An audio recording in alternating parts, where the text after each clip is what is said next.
On March 23, 4th grade students went to the Bouchard family farms located in Fort Kent, Maine. Mrs. Gina Jandro, a 4th grade teacher, planned this field trip. Mrs. Janice Bouchard met the students in the Bouchard farm store where the students arrived. The students learned about ploys, their history, how they are made, and ways they are eaten.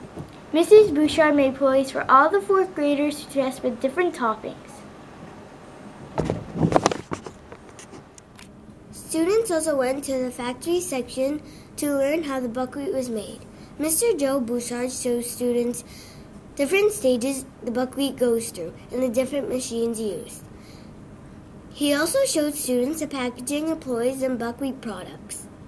Students went on this field trip because they were learning about Acadian culture in the classroom. They were making a book produced by Shutterfly and made Acadian videos to place on the town website. One topic was Acadian food. Ms. Jandro stated, "The Bouchards were great tour guides. Students learned a lot about popular food in our area."